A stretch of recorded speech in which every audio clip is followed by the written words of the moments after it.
विनीता जी ज़ोर ज़ोर से हॉस्पिटल में चिल्ला रही होती हैं, कोई तो मेरी मदद करो, कोई तो आओ, कोई तो डॉक्टर साहब को बुलाओ, इन्हें पकड़ो। देखो राधा जी की हालत ख़राब हो गई है और राधा जी नीचे बेड से गिर जाती हैं। विनीता जी चिल्ला रही होती हैं, तभी डॉक्टर साहब आते हैं और कुछ लोग उनकी मदद करके उसको बेड पर पहुंचाते हैं। राधा जी की कंडीशन बहुत ख़राब हो चुकी होती है। डॉक्टर साहब उन्हें एक इंजेक्शन देते हैं और वो बेहोश हो जाती है। इस पर विनीता जी पूछती हैं कि डॉक्टर साहब ये कौन है और इनकी हालत कैसे हुई। डॉक्टर साहब कहते हैं ये अपनों के दिए हुए जख्म हैं, शरीर पे हो तो मिट जाते हैं, पर ये तो दिलो दिमाग पर हैं जिसके निशान कभी ना ख़त्म हो सकते हैं। यह सुनकर विनीता जी कहती हैं मैं कुछ समझी नहीं। तब डॉक्टर साहब कहते हैं ये राधा जी हैं, ये शहर की जानी मानी एक हस्ती है, हंसता खेलता इनका परिवार है जिसमें पति, बहू, बेटा और पोता है। मानो इनके पास दुनिया की सारी खुशी है और इनका जीवन बहुत ही खुशहाल जीवन है। सभी लोग कहते थे कि किस्मत हो तो राधा जी जैसी होनी चाहिए। बहू बेटा इनका बहुत ख्याल रखते थे, पति बहुत प्यार करता था। पर वही है कि किस्मत में किसकी क्या लिखा है किसी को पता नहीं होता है।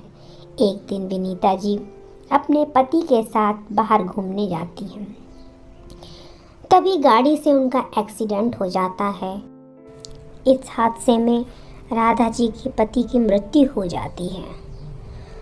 ये सदमा उनके लिए काफ़ी भारी था, पर उनके बेटे और बहू ने उन्हें संभाल लिया।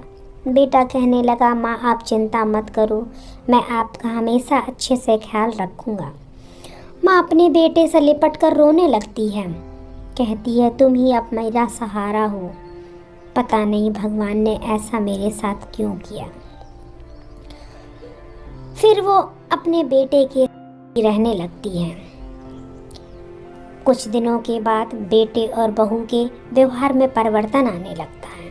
वो बात बात पर राधा जी को ताने मारते और उनके खाने पीने का भी ख्याल नहीं रखते। जब भी कोई उनसे मिलने आता तो वो उनके सामने तो राधा जी के साथ अच्छा व्यवहार करते, परंतु उनके जाने के बाद उनका व्यवहार बदल जाता। अब तो उन्होंने राधा जी को घर में ही कैद कर दिया था, न किसी से मिलने देते और ना ही किसी से बात करने देते। ऐसे में उनकी स्थिति और भी खराब होती जा रही थी। एक दिन की बात है, वकील साहब उनसे मिलने आते हैं जो उनके पति के अच्छे दोस्त होते हैं। इस पर बहू बेटा कहते हैं कि माँ को बुलाने की क्या ज़रूरत है, आप बताइए। तब वो कहते हैं कि मैं वसीयत लेकर आया हूँ। इस पर उनका बेटा कहता है क्या पापा ने वसीयत बनवाई है। बोलता हाँ बेटा, आपके पिता ने कुछ दिन पहले वसीयत तैयार करवाई थी, अपनी माँ को लेकर आओ। उनका बेटा राधा जी को लेकर आता है। राधा जी को देखकर वकील साहब कहते हैं क्या हुआ भाभी, आप तो बहुत कमज़ोर लग रही हैं, क्या आपका बेटा और बहू आपका ख्याल नहीं रखते हैं। इस पर राधा जी कुछ बोलती नहीं है। तभी वकील साहब राधा जी को 5 लाख रुपए देते हैं और कहते हैं कि हर महीने में आकर आपको 5 लाख रुपए दिया करूँगा आपके खर्च के लिए, यहाँ पर आप साइन कर दीजिए। बहू बेटा आंख फाड़कर पैसों की तरफ देख रहे होते हैं। राधा जी धीरे से उस पर साइन कर देती हैं। वकील साहब वहाँ से चले जाते हैं। तभी उनका बेटा उनके हाथ से सारे पैसे छीन लेता है, कहता है देखो बाप ने गद्दारी की है, सारा पैसा और सारी प्रॉपर्टी माँ के नाम कर दी, कितनी गलत बात है। और राधा को कमरे में बंद कर देते हैं, कहते हैं कि इन्हें खाना और पानी थोड़ा कम देना, बस ये जिंदा रहनी चाहिए जब तक ये साइन ना कर दे। इस पर राधा जी रोने लगती हैं, बेटा ऐसा मत करो, मैं तुम्हारी माँ हूँ। तब बेटा कहता है माँ हो तो माँ बनकर ही रहो, साइन कर दो। इस पर राधा जी मना कर देती है। और अपने कमरे में चुपचाप लेट जाती हैं। धीरे धीरे राधा जी की हालत बद से बदतर होने लगती है। उनके बहू बेटे ना तो उन्हें खाना पीना देते और ऊपर से मारते। जब भी उन्हें किसी बात का गुस्सा निकालना होता है तो वो अपनी माँ को मारता आकर, साथ में उसका बेटा भी उसकी माँ को मारता। ऐसे उनके दिन कट रहे थे। 1 महीने बीत जाने के बाद वकील साहब आते हैं और कहते हैं, भाभी कहाँ हो आप? तभी उनका बेटा आता है, कहता है, अभी माँ आ रही हैं, उनकी तबीयत खराब है। वो अंदर जाकर मीरा को बोलते हैं कि कुछ बोली तो मुझसे बुरा कोई नहीं होगा, जाओ साइन कर दो और पैसे ले आओ। राधा जी डरी सहमी सी बाहर जाती हैं और कागज़ पर साइन कर देती है। वकील साहब पैसे देते हैं और कहते हैं, भाभी जी आप ठीक हो? अगर आपको कोई दिक्कत है तो आप मुझे बता सकती हो। इस पर राधा जी कुछ नहीं बोलती हैं। वकील साहब को कुछ शक होता है। वो कहते हैं, बेटा मुझे थोड़ी सी प्यास लग रही है, पानी मिलेगा क्या? उनका बेटा पानी लेने के लिए अंदर चला जाता है। तभी राधा जी एक कागज़ में कुछ लिखकर वकील साहब को दे देती हैं। तभी उनका बेटा आ जाता है। पानी पीकर वकील साहब कहते हैं, ठीक है मैं अगले महीने आऊँगा, तब तक आप अपना ध्यान रखिए। ये कहकर वो वहाँ से चले जाते हैं। बेटा माँ के हाथों से पैसे छीन लेता है और फिर से उन्हें कमरे में लॉक कर देता है। 6 महीने बीत गए थे पर वकील साहब नहीं आए। इसका गुस्सा भी उस बेटे ने अपनी माँ पर ही निकाला। उसको लात घूंसों से मारा और उसके बाल नोचिए। माँ चिल्लाती रही, बचाओ बचाओ, मुझे छोड़ दो, मैंने कुछ नहीं किया है। अब वकील साहब नहीं आए तो इसमें मेरी क्या गलती है? तो उसका बेटा कहता है, सब तेरी ही गलती है, ना पापा तेरे नाम प्रॉपर्टी करते और ना मुझे ये दिन देखना पड़ता है। अब बताओ कहाँ से लाऊं पैसे, कहाँ से तेरा खर्च उठाऊं, तुझे खिलाऊं पिलाऊं? और अपनी बीवी से कहता है कि आज से इसे खाना देना बिल्कुल बंद कर दो, ये मर जाने दो इसको, इसे पानी भी मत देना। और वो चिल्लाती रहती है, बेटा मेरे साथ ऐसा मत करो, बेटा मेरे साथ ऐसा मत करो, मैं तुम्हारी माँ हूँ, मैंने तुम्हें कितना प्यार किया। इस पर बेटा कहता है, प्यार किया? मुझे तुमने नौकर बना के रखा, तुम तो मालकिन हो ना, अब भुगतो इसी बात की सज़ा। तभी डोरबेल बजती है और बेटा जाकर खोलता है। देखकर दंग रह जाता है कि वकील साहब दरवाजे पर खड़े होते हैं और राधा भाभी कहकर चिल्ला रहे होते हैं। बेटा कहता है, क्या हुआ, इतने दिनों से कहाँ थे, लाओ सारे पैसे। इस पर वकील साहब कहते हैं, पहले मुझे भाभी से मिलवाओ। वो कहता है कि भाभी की तबीयत खराब है और वो आराम कर रही है। इस पर वकील साहब नहीं मानते हैं और अंदर ज़बरदस्ती घुस जाते हैं। उनके कमरे की तरफ जाने लगते हैं। इस पर बेटा और बहू उन्हें रोक लेते हैं और कहते हैं कि अभी फ़ोन करके पुलिस को बुलाता हूँ, आप ऐसे किसी के घर में नहीं घुस सकते। इस पर वकील साहब कहते हैं, पुलिस को तो मैं अपने साथ लेकर आया हूँ। और वो पुलिस से कहते हैं, आप भी अंदर आ जाओ। बहू बेटा ये देखकर दंग रह जाते हैं। वकील साहब अंदर कमरे में जाकर राधा जी को आवाज़ देते हैं। राधा जी की हालत देखकर उनके मुंह से चीख निकल जाती है। वो कहते हैं, भाभी ये आपके साथ क्या हुआ? उनके मुंह पर टेप लगा हुआ था, उनके हाथ पैर बंधे हुए थे, पूरे कमरे में बदबू आ रही थी और वो फटे हाल में बिस्तर पर डली हुई थी। जैसे तैसे करके उन्होंने उनके हाथ पैर खोले और मुंह से टेप निकाला। उन्हें देखकर राधा जी की आंखों में से आंसू गिरने लगते हैं और टेप हटाते ही वो कहती हैं, भाई कहाँ थे आप, कब से मैं आपका इंतज़ार कर रही थी। इस पर वकील साहब कहते हैं कि जैसे ही मैं आपके घर से निकला था मेरी गाड़ी का एक्सीडेंट हो गया और मैं कोमा में चला गया था। जब मुझे होश आया तो मैंने आपको नोट को पढ़ा। जब मुझे इसकी हकीकत पता चली तो मैं तुरंत पुलिस को लेकर यहाँ पर आ गया। इस पर बहू बेटे कहते हैं, क्या सबूत है आपके पास, आप ये सब इल्ज़ाम लगा रहे हैं। इस पर वकील साहब कहते हैं, सबूत, मैं आपको एक एक सबूत दिखाऊंगा, ज़रा रुको तो। तभी राधा जी का बेटा कहता है, हम कुछ समझे नहीं। इस पर वकील साहब कहते हैं, अभी समझाता हूँ आपको। कुछ दिन पहले आपका केबिल खराब हो गया था, उसे ठीक करने के लिए आपने केबिल वाले को बुलाया था। बेटा कहता है, हाँ, वो मेरे ही कहने पर आया था। मैंने उसकी सहायता से पूरे घर में कैमरे लगवाए थे।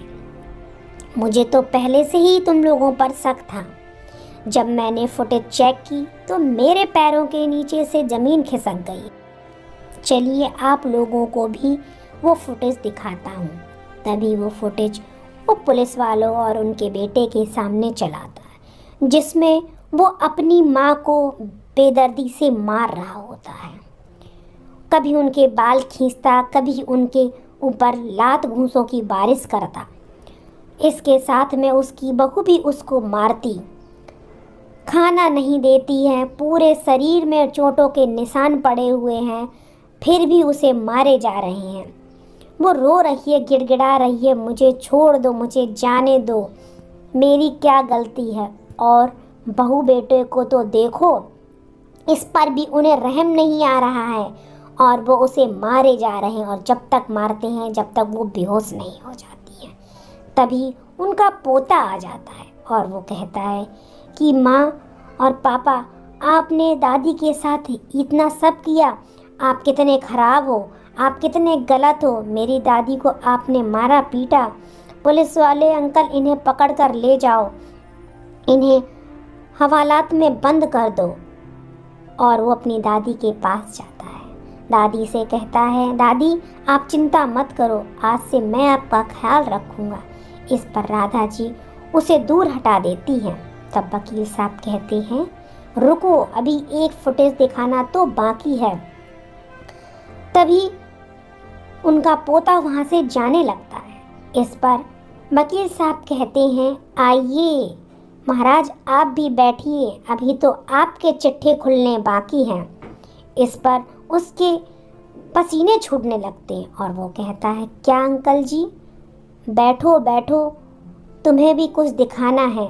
दूसरी फुटेज में पोते की दरिंदगी सामने आती है।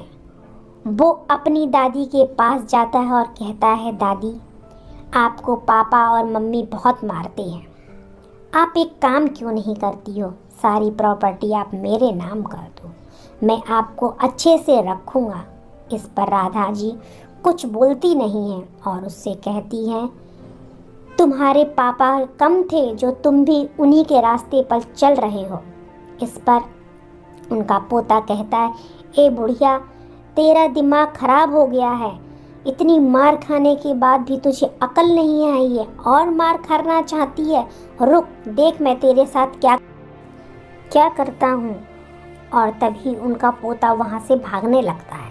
वकील साहब कहते हैं, पकड़ लो इसको, भागने मत देना। पुलिस वाले उसे पकड़ लेते हैं और आगे की फुटेज देखते हैं, जिसमें उनका पोता उनके बिस्तर पर बाथरूम कर देता है। और शाम को जब पिता आते हैं तो उनसे कहता है कि देखो, दादी के रूम से कितनी गंदी बदबू आ रही है। वो बिस्तर पे ही सब कुछ कर लेती हैं ताकि आपको परेशान होना पड़े। इस पर बेटा बहुत गुस्से में आ जाता है और वो जाते ही उनकी पिटाई करने लगता है। कहता है कि सारे दिन तुम्हारी ही सेवा करता रहूं, पूरे घर को गंदा कर दिया है इस औरत ने।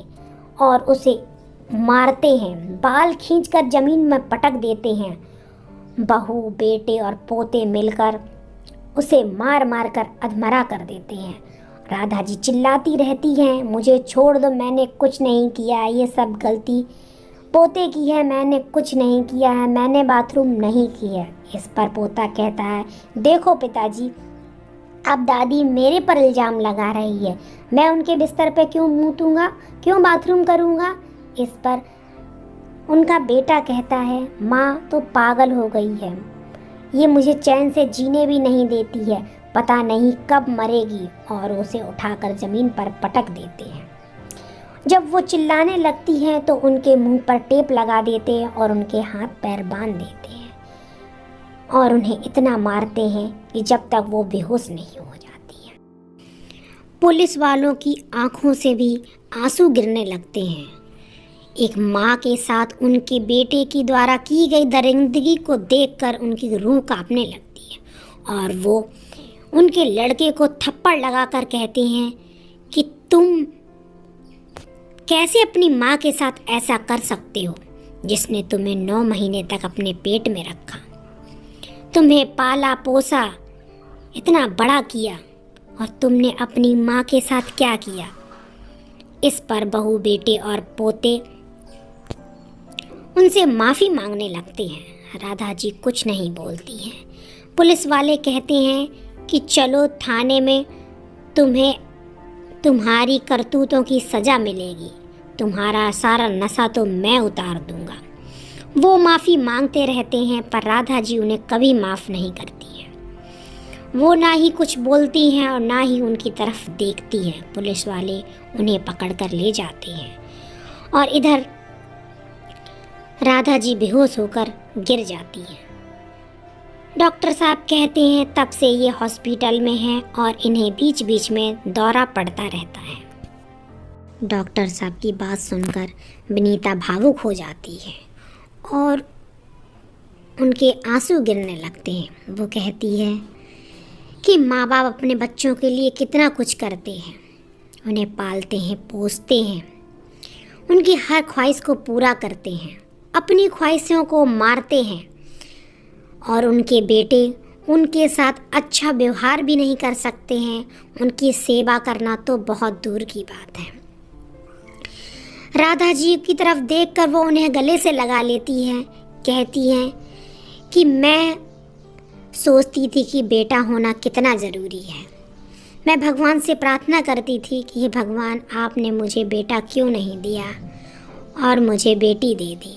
आज मुझे पता चला कि बेटा होना तो दुर्भाग्य की बात है, बेटी हो तो सौभाग्य की बात है। आज मैं उनके फैसले से खुश हूँ और राधा जी से कहती है कि आप अकेली नहीं हो, आज से मैं आपका ख्याल रखूँगी, आपको वो सब दूंगी जो आपके बेटे ने नहीं दिया। मैं अपनी माँ समझकर आपकी सेवा करूँगी, आपको कभी कोई कष्ट नहीं होने दूँगी। और वो उन्हें गले से लगा लेती है। दोस्तों, ये तो एक राधा जी की कहानी थी। पता नहीं कितनी अनगिनती राधा जो आज भी कमरों में बंद सिसक रही होंगी, बहू बेटों के अत्याचार से तड़प रही होंगी। उन्हें कब मुक्ति मिलेगी, कौन उनकी सहायता करेगा। दोस्तों, कहानी सुनकर तो हम भी अफसोस जताते हैं और बहू बेटों को गालियां भी देते हैं, परंतु ज़रा आप ये सोचिए कि वो बहू बेटे हम भी तो हो सकते हैं। शायद हम ही हों, हम भी ऐसा करते हों, पर हम दूसरों की कहानी सुनकर उन्हें गालियां देते हैं और उनके माँ बाप के लिए सतावना देते हैं। पर अगर हम अपने घरों से ये सब ठीक कर सकें तो कोई भी राधा दोबारा इस हालत में नहीं पहुंचेगी, ना ही किसी को इन अत्याचारों को सहना पड़ेगा। तो सोचिए दोस्तों, सोचिए और अपने घर से ही शुरुआत कीजिए। अपने माँ बाप की इज्जत कीजिए, बुढ़ापे में उनका सहारा बनिए।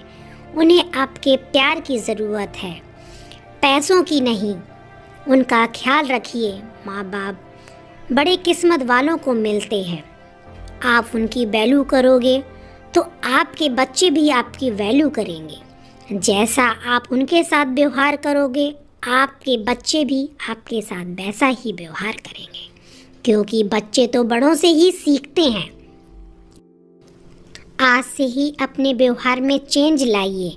अपने माँ बाप को समय दीजिए, उनके साथ बैठिए, उनके साथ अपने सुख दुख बांटिए। देखिए, आपकी दिन दूनी रात चौगनी तरक्की होगी। आपका घर हमेशा खुशियों से भरा रहेगा। यहाँ हमारी कहानी ख़त्म होती है। अगर आपको हमारी कहानी पसंद आई हो तो लाइक, शेयर और कमेंट करना ना भूलें। जल्दी ही मिलते हैं एक और कहानी के साथ में। अपना कीमती समय देने के लिए आप सभी का बहुत बहुत धन्यवाद। राम राम दोस्तों, आज हम आपको एक ऐसे बेटे की कहानी सुनाएंगे जिसने कुछ पाने की लालसा में सब कुछ गंवा दिया। इससे पहले आप अगर चैनल पर नए हैं तो मेरे चैनल को सब्सक्राइब कर लें ऐसी ही इंटरेस्टिंग कहानी सुनने के लिए। चलिए स्टार्ट करते हैं। ये कहानी राधा नाम की एक लड़की की है जो अपने बच्चे को गोद में खिला रही है और उसे दुलार कर डूबी हुई है कि किस तरह से उसका बचपन बीता और वो बचपन वो अपने बेटे को नहीं दे पा रही है। जब वह छोटी थी तो उसके माँ बाप उसकी हर ख्वाहिश को पूरा करते। उसके पापा उसको प्रिंसेस कह के बुलाते थे। बहुत लाड़ प्यार से पली हुई राधा कभी भी किसी भी चीज़ की कमी से दूर नहीं रही। उसके बोलने से पहले उसके पापा उसकी हर ख्वाहिश को पूरी कर देते थे। धीरे धीरे राधा बड़ी होने लगी और उसके माँ बाप को उसकी शादी की चिंता होने लगी। उसके लिए एक योग्य वर ढूंढा। उन्होंने एक श्याम नाम का लड़के से राधा की शादी तय कर दी। श्याम बड़ा ही समझदार लड़का था, हर चीज़ में बहुत ही संस्कारी था। राधा की शादी श्याम से तय कर दी गई और बहुत ही जल्दी वो दिन भी आ गया। दूल्हे का सेहरा सुहाना लगता है, दुल्हन का तो दिल दीवाना लगता है। दूल्हे का सेहरा सुहाना लगता है, दुल्हन का तो दिल दीवाना लगता है। पल भर में कैसे बदलते हैं रिश्ते, अपना बेगाना लगता है। दुल्हन का तो दिल दीवाना लगता है। राधा की शादी श्याम के साथ हुई और वो अपने पिता को छोड़कर अब श्याम के साथ अपनी नई दुनिया में जाने वाली थी। इससे उसके माँ बाप के आंखों में आंसू आ गए। ये आंसू खुशी के थे क्योंकि उन्होंने जैसा सोचा था ठीक वैसा ही हुआ। उनकी प्यारी सी गुड़िया को एक अच्छा सा लड़का मिल गया जो उसे बहुत खुश रखेगा, उसकी हर ख्वाहिश को पूरा करेगा। और धीरे धीरे विदा का टाइम हो गया और फिर ये गाना बजता है जिससे कि सारा माहौल गमगीन हो जाता है। बाबुल की दुआएं लेती जा, जा तुझे सुखी संसार में। बाबुल की दुआएं लेती जा, जा तुझे सुखी संसार में। इस प्रकार राधा की विदाई हो गई और वो अपने माता पिता को छोड़कर दूसरे शहर में आ गई। राधा बहुत खुश थी क्योंकि उसके पति उसको बहुत प्यार करते थे। उसकी हर छोटी सी बड़ी ख्वाहिश को पूरा करने पर ध्यान देते थे। राधा को तो मानो लग रहा था कि वो जन्नत में है। कभी कभी सोचती वो कितनी भाग्यशाली है, उसकी इतने अच्छे परिवार में शादी हुई है। उसके माता पिता ने उसे कितना प्यार दिया। अब उसके बाद श्याम उसका कितना ख्याल रखता है, जैसे मानो वो जन्नत में रह रही हो। उसके पास सारी खुशियाँ हैं।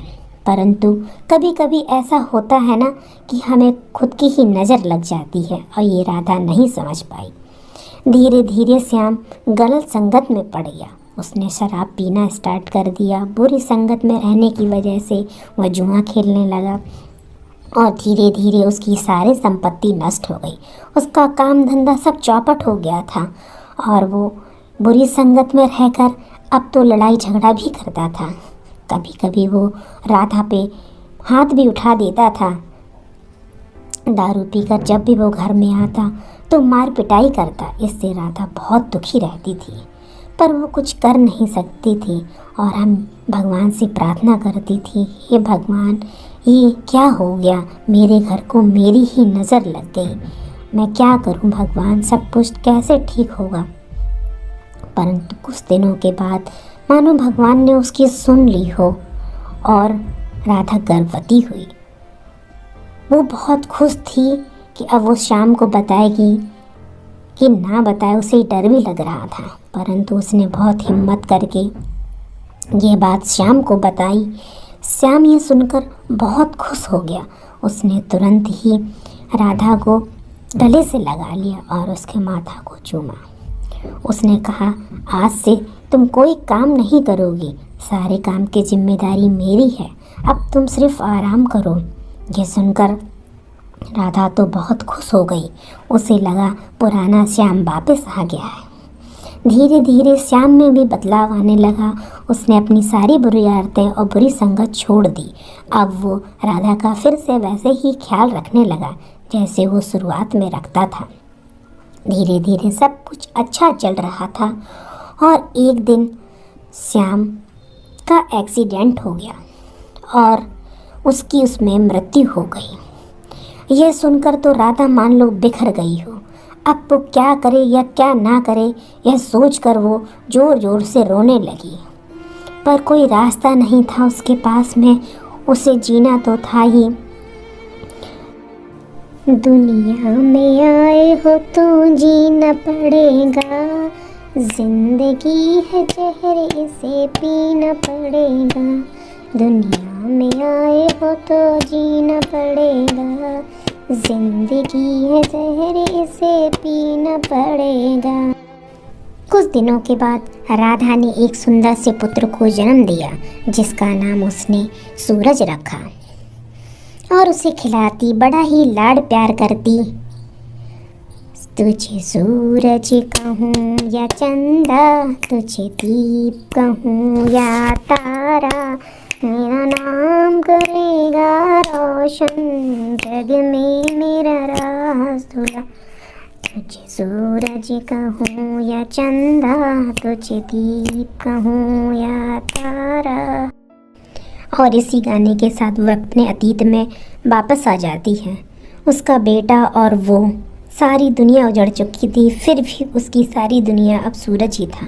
सूरज को देख देख कर वो जीती थी, उससे इतना प्यार करती थी कि मानो कि उसके बिना तो उसकी जीवन है ही नहीं।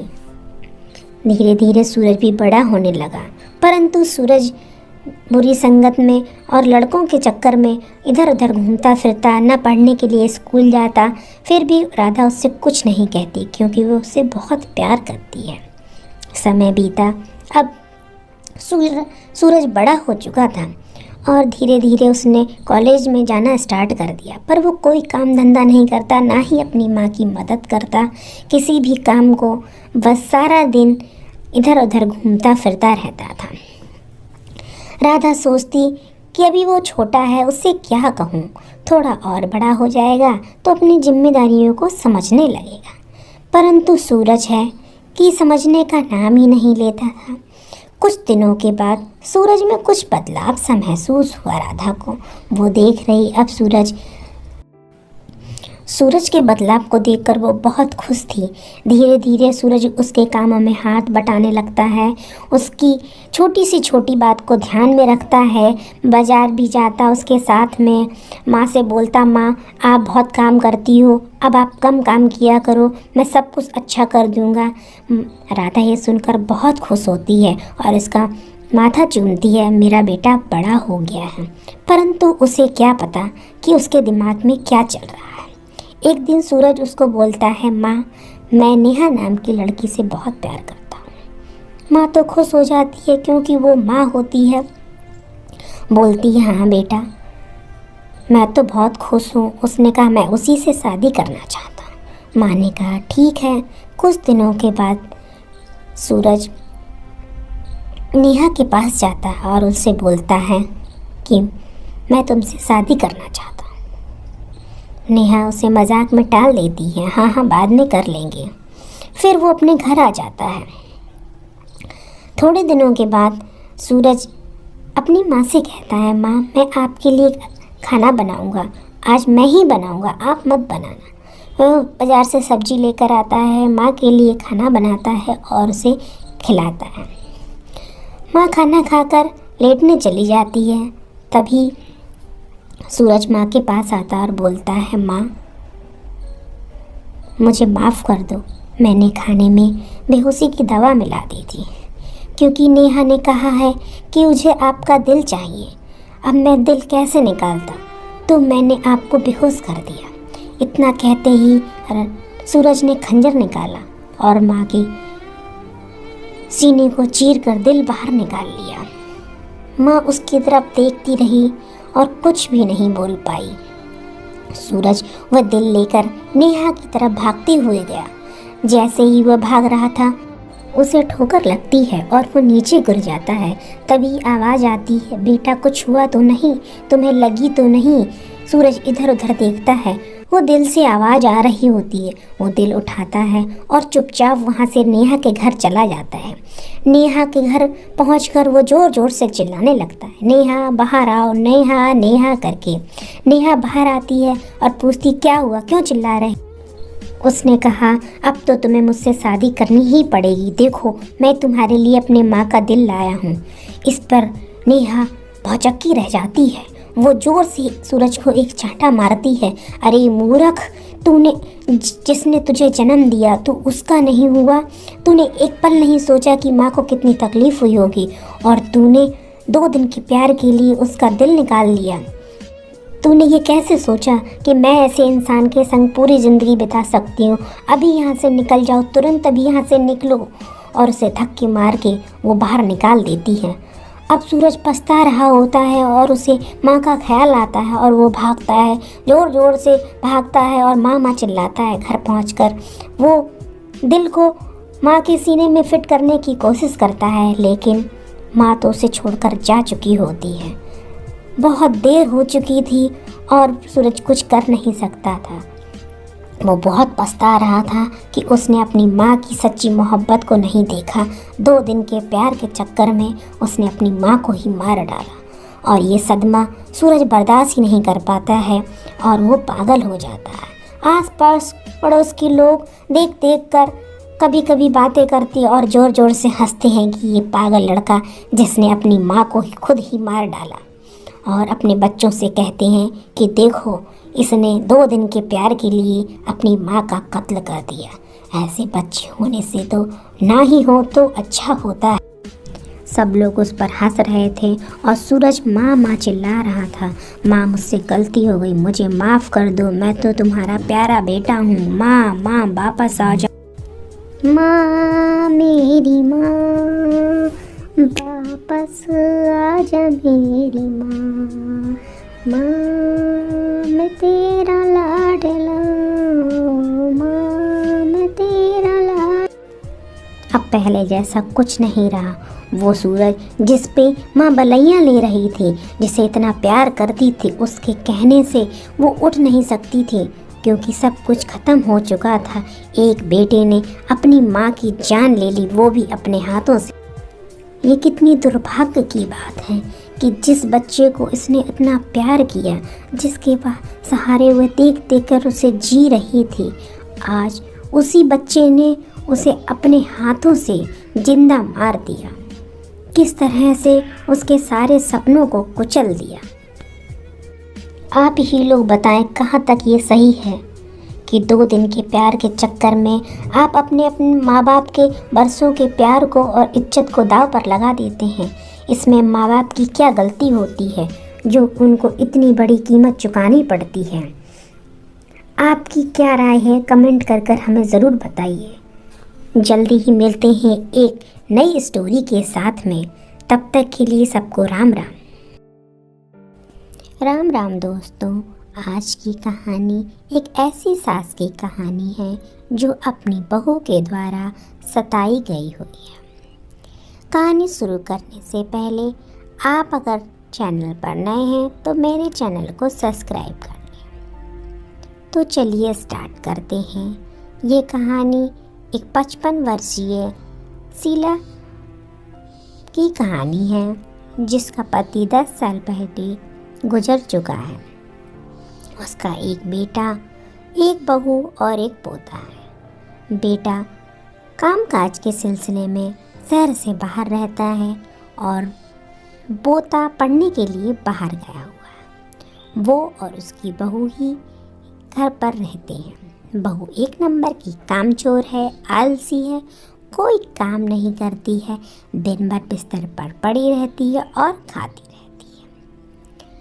बेचारी सास ही घर का सारा काम करती है, फिर भी कोई शिकायत नहीं करती है, क्योंकि वही उसका सहारा है। उसके आगे पीछे तो कोई है ही नहीं।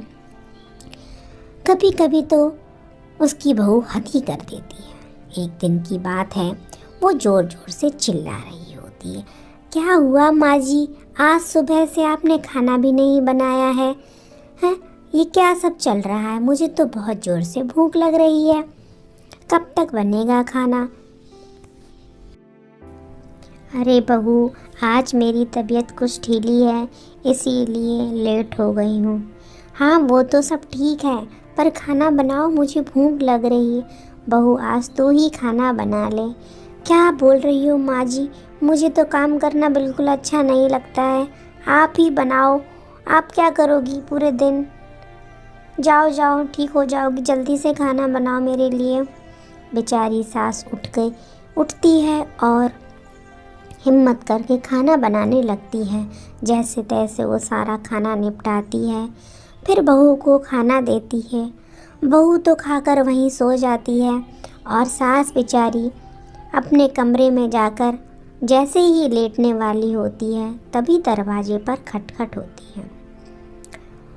बहू कहती है, माँ जी देखो कौन आया है। वो आकर दरवाज़ा खोलती है।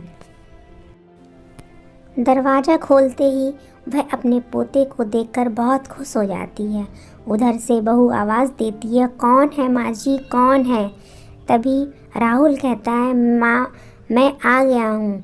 अरे मेरा बेटा आ गया है। वो दादी से कहता है, दादी आप थोड़ी कमज़ोर लग रही हो, क्या हुआ? जैसे ही वो दादी को गले से लगाता है, वो देखता है कि दादी को तो बहुत तेज़ बुखार है। वो कहता है माँ से, माँ आपने देखा नहीं कि दादी को कितना बुखार है? माँ कहती है, बेटा अभी तो काम करके लेटी हूँ, मुझे ध्यान ही नहीं रहा। राहुल दादी के लिए दवा लेने मार्केट चला जाता है। तभी उसकी बहू कहती है, अरे बुढ़िया, पता नहीं क्या मेरे बेटे को आया नहीं कि बाज़ार भेज दिया। बताओ, उसने तो पानी भी नहीं पिया एक गिलास। इस पर सास थोड़ी उदास हो जाती। राहुल अपनी दादी से बहुत प्यार करता था। वो जल्दी से डॉक्टर को लेकर आया। डॉक्टर ने उसका चेकअप किया, बोला कि कुछ नहीं, थोड़ी सी कमज़ोरी है और बुखार है, ये दवा दे देता हूँ, टाइम पर इन्हें दे दीजिएगा, इन्हें रेस्ट कराइएगा और इन्हें खिलाइए पिलाइए। राहुल अपनी माँ से कहता है, माँ अब दादी कोई काम नहीं करेगी, सारा काम आप और हम कर लेंगे, दादी को आराम करना है और इन्हें खिलाते पिलाते रहेंगे। इस पर उसकी माँ कहती है, अरे बेटा वो वैसे भी कुछ काम नहीं करती हैं, सारा दिन तो आराम ही करती हैं। इस पर राहुल कहता है कि मैं कुछ नहीं जानता हूँ, मैंने जो बोल दिया तो बोल दिया। इस पर माँ हामी तो भर देती है, पर उसके मन में आता है, अच्छा मेरा बेटा आया, अब तो मुझे सारा काम खुद ही करना पड़ेगा, अब ये महारानी आराम करेंगी। उफ, मैं क्या क्या करूँ, ये सोच कर ही वो दुखी होने लगती है। अब तो उसे ही सारे दिन काम करना होता है, क्योंकि जब तक उसका बेटा है तब तक उसे यही सब करना पड़ेगा। वो सोचती रहती है, पता नहीं मेरा बेटा कब जाएगा, कब मुझे आराम मिलेगा, कब मुझे इस काम से छुटकारा मिलेगा। ये सोचते सोचते टाइम कटने लगता है। एक दिन राहुल कहता है, माँ अब मुझे जाना होगा। दादी कहती है, क्यों बेटा? वो कहता है कि दादी मेरी छुट्टियां ख़त्म हो गई हैं। यह सुनकर उसकी माँ तो बहुत खुश हो जाती है, पर दादी बहुत दुखी हो जाती है कि उसके जाते ही अब सारा काम उसी की जिम्मेदारी है, अब तो बहू आराम करेगी। पर क्या कर सकते हैं। राहुल कहता है कि दादी मैं बहुत जल्दी आ जाऊंगा। इस पर दादी थोड़ा उदास हो जाती है। राहुल उसे गले लगाता है, अपनी माँ के पैर छूता है और उन्हें अलविदा कहकर वहाँ से चला जाता है। फिर से वही होता है, बहू आराम करती है और सास दिन भर काम करती है। ये सिलसिला चलने लगा। एक दिन अचानक राहुल वापस आता है। उसे देखकर उसकी माँ दंग रह जाती है और वो कहती है, क्या हुआ बेटा, सब ठीक है ना? राहुल कहता है, हाँ हाँ, मुझे दादी की याद आ रही थी तो मैंने सोचा दादी से मिल लूँ आकर। इस पर उसकी माँ थोड़ा हड़बड़ा जाती है। वो आवाज़ लगाता है, दादी दादी दादी कहाँ हो? तब उसकी माँ कहती है, दादी तो तीर्थ यात्रा करने गई है। कब, किसके साथ और कब तक आएंगी? उसने कहा अभी 2 दिन पहले ही गई हैं, कुछ उनके साथी थे उनके साथ गई हुई हैं, जल्दी ही आ जाएंगी। इस पर राहुल कहता है कि चलो कोई बात नहीं, अब की बार आऊँगा तो उनसे मिल लूँगा। ये कहकर राहुल वापस चला। 1 महीने के बाद राहुल फिर जब घर आता है तो अपनी माँ से पूछता है कि दादी कहाँ है, वो अभी तक क्यों नहीं आई? इस पर माँ कुछ अजीब सा जवाब देती है, मुझे क्या पता क्यों नहीं वापस आई है।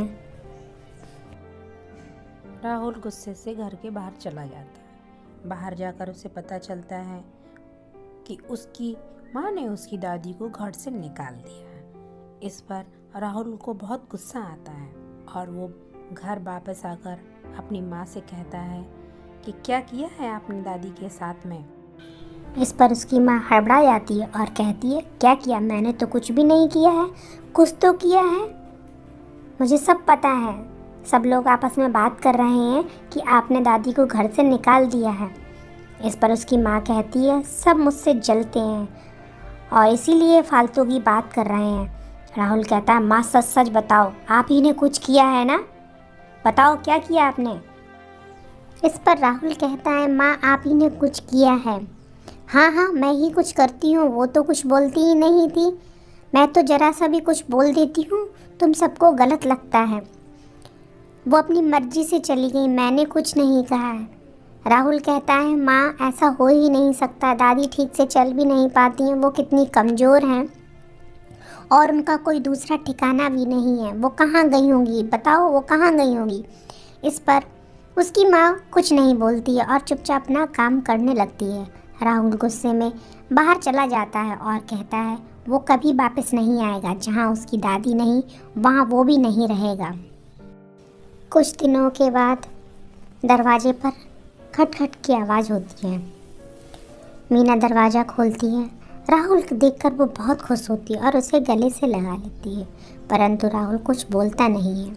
और उसके साथ एक लड़की होती है जिससे राहुल कहता है, प्रीति ये तुम्हारी सास है और आज से तुम्हें इसी घर में रहना है।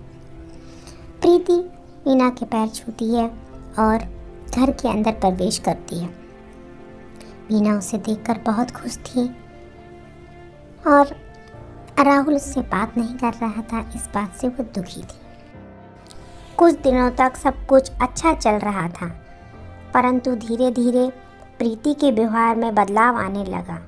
वह घर का कोई काम नहीं करती, दिन भर पड़ी रहती और खाती पीती फिर सो जाती और मीना को ताने भी देती, बात बात पर उसको बातें सुनाती और राहुल भी कुछ नहीं बोलता था। एक दिन मीना ने राहुल से उसकी शिकायत की। कहा, बेटा बहू तो कुछ काम नहीं करती है, पूरे दिन घर में पड़ी रहती है और अब इस उम्र में मैं क्या काम करूँगी?